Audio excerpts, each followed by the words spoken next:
નર્મદા જિલ્લાના નવનિર્મિત ચિકદા તાલુકામાં ખેડૂતોને હાલ ખાતરની ગંભીર અછતનો સામનો કરવો પડી રહ્યો હોવાનું સામે આવ્યું છે।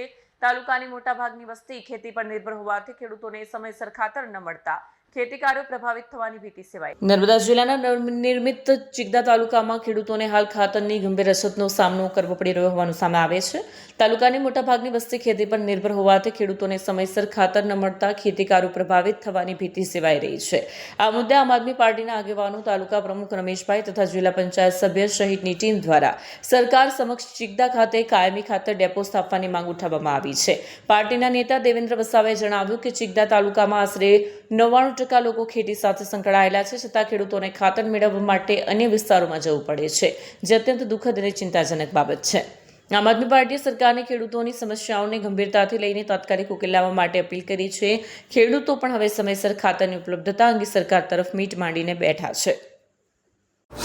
આજે જે નર્મદા જિલ્લાના નવનિર્મિત જે તાલુકો બન્યો છે, ચિકદા તાલુકો, એમાં હાલમાં જે પાયાની વસ્તુ જોવા જઈએ તો ચિકદા તાલુકો 99% ખેડૂતોથી જે વ્યવસાય કરે છે ખેડૂતોથી આ તાલુકો ઓળખાય છે।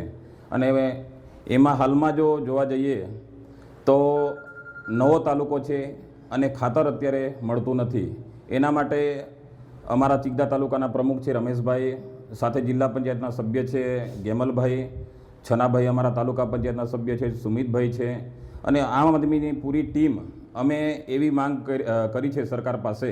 અને સાથે અમારે આજે તાલુકાની સામાન્ય સભા પણ હતી, તો એમાં પણ અમે ઠરાવમાં લીધું છે કે ચિકદા તાલુકાના લોકોને, ખેડૂતોને જે ખાતર મળવું જોઈએ એ ખાતર ચિકદા તાલુકામાં જે ડેપો બને અને એનો વહીવટ અહીંથી થાય અને અમારે ડેડિયાપાડા સુધી લંબાવવું નહીં પડે, એના માટે પણ આજે અમે માંગ કરી છે। અને કદાચ દિન 11માં આ સરકાર જો અહીં ડેપો નહીં ફાળવે અને ખાતર અમને અહીં નહીં મળે તો અમે ગાંધી ચિંધ્યા માર્ગે જે પણ આંદોલન અમારે રણનીતિ પ્રમાણે અમારે ઘડવું પડે તેઓ અમે સરકારને ધ્યાન દોરીશું। અને આ પહેલાં અમે ધ્યાન દોર્યું છે અને આંદોલન કરવું પડે તો અમે પાછી પાની કરવાના નથી। સરકાર સામે જે પણ અમારી માંગણી છે એ સરકાર સાનમાં આવીને અમને અમારો જે હક છે અમને મળે એવું અમારે માનવું છે। વિડીયો જર્નાલિસ્ટ સર્જન વસાવા સાથે સત્ય ટીવી ન્યૂઝ, ડેડિયાપાડા।